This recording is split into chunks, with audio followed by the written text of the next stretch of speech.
Mr. Fantastic. As a scientist and inventor, Reed Richards is widely acknowledged as a genius and one of the most intelligent people on Earth. As Mr. Fantastic, he's the leader of the Fantastic Four, Marvel's original super team. Let's take a look at Marvel's top scientific hero. Marvel in the early 1960s never lacked for squares. While the rest of the world was discovering Carnaby Street and smoking funny mushrooms, Peter Parker was reading chemistry, Bruce Banner was hiding from wind-up Godzilla toys, Matthew Murdock was performing at the bar, and Reed Richards was taking long drags on his pipe, fingering the suede patches on the elbows of his sports jacket, cocking his thick eyebrows, and doing everything in his power to make people believe he'd skipped his teenage years and gone directly to age 43. On the surface, these are not cool people, which is the idea, of course, though you wish they weren't so strident about it. If they had been created today instead of 40 years ago, they would all look like Napoleon Dynamite, which is an interesting thought. Give them a suite of powers and a costume and they become much cooler, but it's the powers and the costumes making them cool, not any internal personality transformation. They get a little bolder, but basically they're saying the same things they say without the costume and the powers and the gadgets. Okay, the Hulk isn't, only it sounds cooler when you're saying it in costume. This applies to Reed Richards probably more than any other Marvel character. Richards was born with a touch of grey at the temples. He was taking college classes at age 14, always a bad sign. As a child, his idea of good time was taking pi out to 27 digits. He never met a multisyllabic word he didn't like. As a dinner date, he's more entertaining than a table lamp, but less so than a gas cooker. In short, Reed Richards is the biggest square in comics. He talks like a child's idea of a genius. His power, amazing as it is almost entirely defensive. He catches bullets and meteors, coils himself around bad guys, and squeezes his body through rivet holes and under doors. He doesn't stand toe-to-toe and punch it out with anyone. Of course, scientists don't. Reed Richards is held back by the fact that even if the bad guys start hauling out knives and bike chains, he has to think the perpetrator into coming along quietly. Because he's a brainy guy. The only other character in Marvel Comics with such an extreme approach to violent non-violence, or non-violent violence, is Professor Xavier. And not only is he a professor, but he's also in a wheelchair, for crying out loud. Other comics aren't this extreme. Movies aren't this extreme. Even Tom Swift Jr., the pulp novel boy scientist who was at the peak of his popularity in the States about the time the Fantastic Four was formed, never minded turning to fists when test tubes weren't doing the job.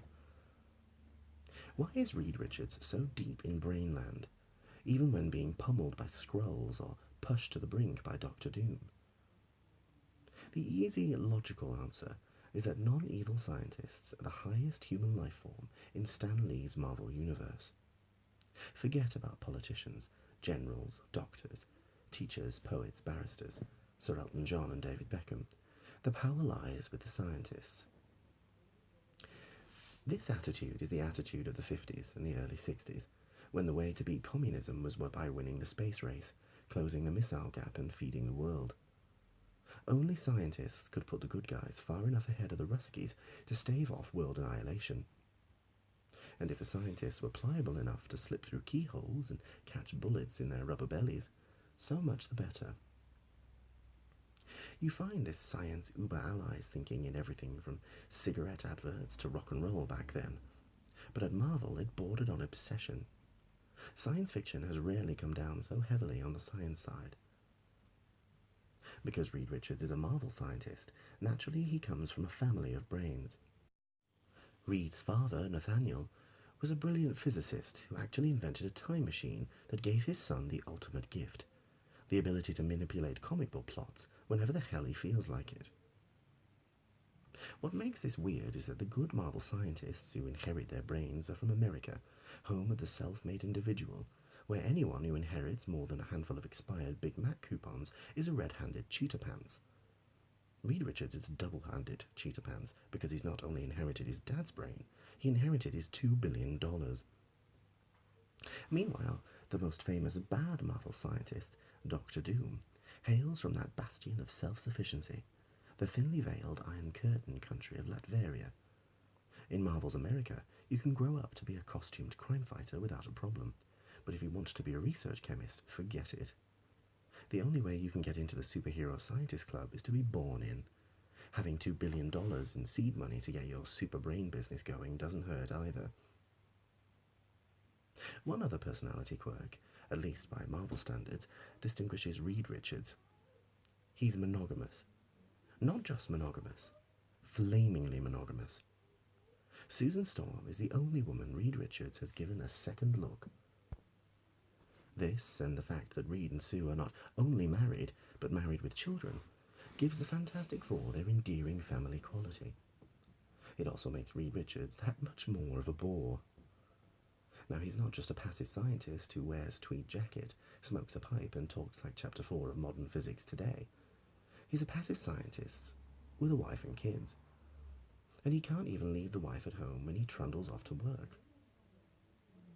Reed courted Sue with all the square-headed flair you'd expect from a Marvel scientist created by the folks who killed the romance comic genre.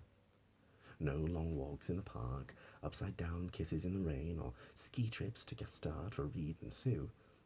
No, it's pretty much, "Oh, Reed, I can't live without you," to which Reed replies, "Look, there are radioactive herbs in the bougainvilleas." Then the organ music swells and the pastor intones, "You may kiss the bride." Still, she chose him over the flashy, royal, handsome, if slightly fishy, Prince Namor.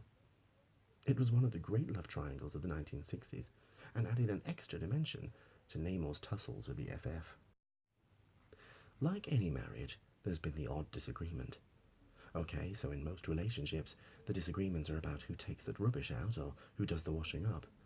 In the Fantastic Four, it tends to be along the lines of why you shot our cosmically powered son with a ray gun, took his powers away and left him brain dead. Reed gets Herbie to take the trash out.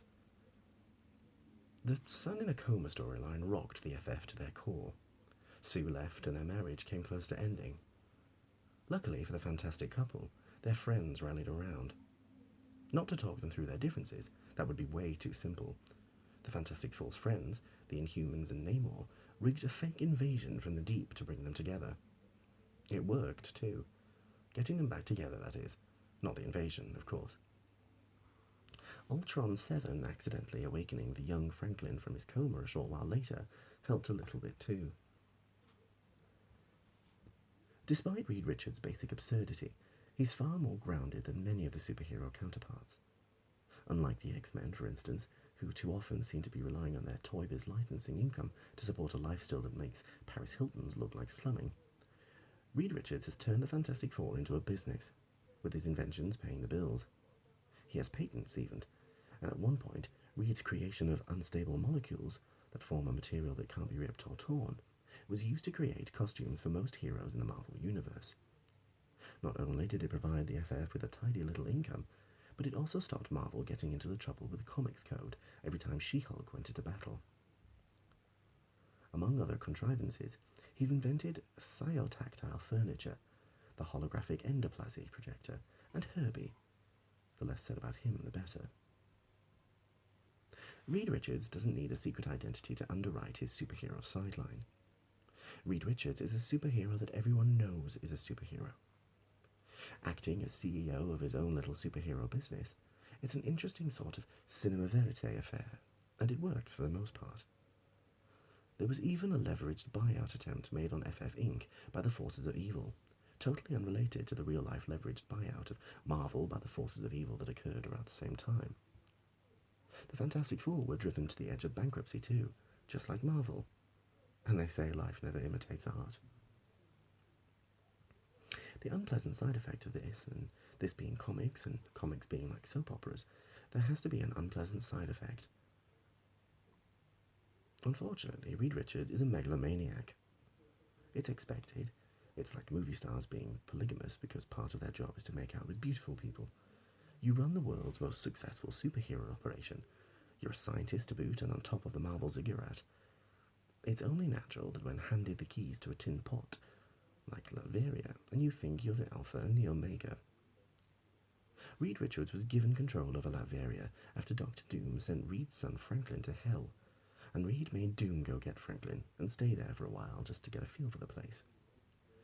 At first, he played the benevolent American defender of democracy, but that gets old, and the people don't always want to play along, and so gradually the idea that it's so much easier to just do things my way comes to the surface, and Reed Richards is good at it.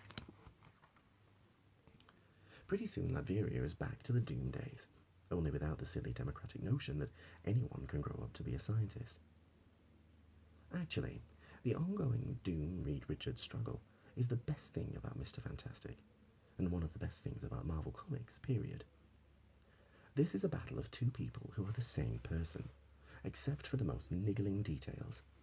Great brains and disfigured bodies, megalomaniacs, executives, inventors, foes from beyond space and time. Only one is from a well-to-do family of famous scientists, and the other the product of dirt-poor surroundings. One sends the love of his life to hell, the other saves his best friend from heaven. The friend was Ben Grimm, who Reed had to kill, or maybe that should be kill a little, when he got all possessed by Dr. Doom. Still, at least Reed found a way of gate-crashing the afterlife to save him. After all, who wants to stay in heaven when you can live in Marvel's version of New York? And Reed got the nasty scar Doom had left him, with cleaned up in the process. Job well done. The Doom-Reed rivalry is so perfect, it seems a shame to clutter it with extraneous stuff like time travel and exiles into alternate universes, but that's what Marvel and the Fantastic Four do. The worst example of this doesn't involve Dr. Doom, but does have a major role for Reed Richards' son, Franklin. In one future out of many conceivable Marvel futures, and there sure are a lot of Marvel futures, Franklin hooks up with ex-offspring Rachel Summers, and their son becomes the nearly all-powerful Hyperstorm. Hyperstorm threatens Reed Richards with an overdose of plot incredulity, forcing Reed to expose himself to his father's plotline manipulating Ray, which sends him hurtling into Earth's distant past, where, presumably, he doesn't encounter the Marvel 1099 version of himself. That would be too much for a single Marvel plotline to bear. Instead, he's saved when his wife tracks him down and they get Galactus to snack on their grandson from a future parallel world, trapping both in a nifty little pocket universe. Galactus eventually found his way back. Luckily, Hyperstorm hasn't. So far. Reed Richards is Marvel's idea of the modern executive. Hyper-cosmopolitan, a traveller through time, space and the New York streets, super intelligent, with an IQ higher than the price of a litre of petrol.